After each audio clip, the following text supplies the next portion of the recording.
Hi tech engineer का एक IPO आने वाला है, उसमें अप्लाई करना चाहिए कि नहीं करना चाहिए, क्या करते हैं कंपनी और कंपनी के क्या है फंडामेंटल्स, और वैसे ही देखते हैं क्या है फाइनेंशियल्स। तो यहाँ पे लिस्टिंग गेन मिल सकता है कि नहीं, चलो देखते हैं। ये जो कंपनी है इंजीनियरिंग एंड मैन्युफैक्चरिंग सेगमेंट में काम करती है। कंपनी इंडस्ट्रियल एप्लीकेशंस के लिए इंजीनियर्स कंपोनेंट और प्रीशियस मैन्युफैक्चरिंग से जुड़ी प्रोडक्ट एंड सर्विसेज प्रोवाइड करती है। इस तरह से देखा जाए तो कंपनी का जो बिजनेस है इसमें एक इम्पोर्टेंट चीज है manufacturing capability, quality, customer relationship and execution.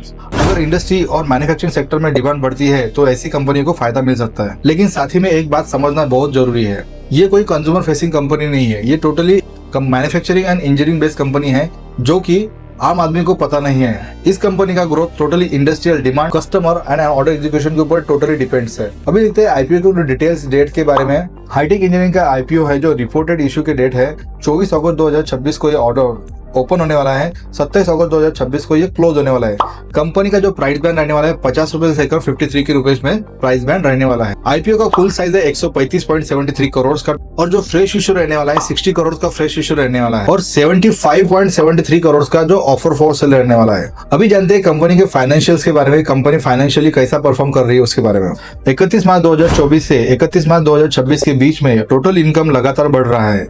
Financial year 2024 में टोटल इनकम 141.17 करोड़ से फाइनेंशियल ईयर 2025 में 166.71 करोड़ हो चुका है, और वही जो 2026 में 193.44 करोड़ का हो चुका है। यानी कंपनी ने 2 सालों में कंपनी के इनकम में काफी अच्छी ग्रोथ हुई मिली है। अभी जानते हैं प्रॉफिट आफ्टर टैक्स के बारे में। प्रॉफिट आफ्टर टैक्स कैसा उनका बन रहा है। फाइनेंशियल ईयर 2024 में कंपनी का जो प्रॉफिट था 11.60 करोड़ का था, वही फाइनेंशियल ईयर 2026 में वो बढ़कर 19.62 करोड़ हो गए, और वही फाइनेंशियल 2026 में 22.59 करोड़ का उनका फाइनेंशियल प्रॉफिट बढ़ रहा है। तो कंपनी यहाँ पे प्रॉफिट लगातार बढ़ा रही है, पर 2026 में उनका प्रॉफिट कंपेयर टू 2025 से ज्यादा बड़ा नहीं है। अभी देखते हैं ईबिटा के बारे में। फाइनेंशियल ईयर 2024 में 22.55 करोड़ का ईबिटा था, फाइनेंशियल 2025 में 35.79 करोड़ का था, और फाइनेंशियल ईयर 2026 में बढ़कर 41.69 करोड़ का हुआ है। इससे साफ पता चलता है कि कंपनी का जो ऑपरेशन लेवल है और परफॉर्मेंस है इम्प्रूव हो रहा है। अब जानते हैं कंपनी के बैलेंस शीट के बारे में। कंपनी का बैलेंस शीट कैसा परफॉर्म कर रही है। कंपनी का जो नेटवर्थ है फाइनेंशियल 2024 में 82.22 करोड़ का था। कंपनी का जो नेटवर्थ है 82.22 करोड़ का था, जो कि 2025 में 101.25 करोड़ का हो चुका है, और 2026 में लगभग बढ़कर 122.2 करोड़ का हो चुका है।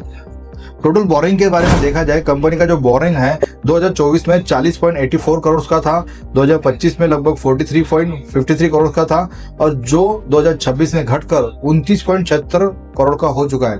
इसका मतलब क्या है, 2026 में कंपनी ने फाइनेंशियली जो बोरिंग है वो कम कर चुका है, और जो टोटल नेटवर्थ है वो कंटिन्यू लगातार बढ़ रही है। इससे एक बात समझ में आती है कि कंपनी का जो पॉजिटिवनेस है, कंपनी में फाइनेंशियल्स काफी अच्छे हैं और कंपनी स्ट्रांग परफॉर्मेंस कर रही है। अभी जानते हैं आईपीओ से जो आने वाला पैसा है वो कंपनी कहाँ पे इस्तेमाल करने वाली है। कंपनी जो आईपीओ से जुड़ने वाला पैसा है उसका इस्तेमाल बिजनेस रिक्वायरमेंट्स के लिए करने वाली है। इसी में एक्सपेंशन के लिए मशीनरी, इक्विपमेंट, इन्वेस्टमेंट और डेट रीपेमेंट के लिए यूज करने वाली है। यह देखा जाए तो ये कंपनी एक पॉजिटिव बात है। कंपनी का जो आईपीओ से जुड़ने वाला पैसा है वो अच्छी जगह पे यूज करने वाली है, रीपेमेंट के लिए, मशीनरीज के लिए और एक्सपेंशन के लिए यूज करने वाली है। क्योंकि अगर कंपनी ने नई कैपेसिटी क्रिएट करती है और उस कैपेसिटी का अच्छा यूटिलाइजेशन कर पाती है तो फ्यूचर में कंपनी का जो रेवेन्यू है वो बढ़ सकता है और प्रॉफिटेबिलिटी भी बढ़ सकती है। लेकिन सबसे इम्पोर्टेंट जो बात है यहाँ पे एग्जीक्यूशन करना जरूरी रहेगा।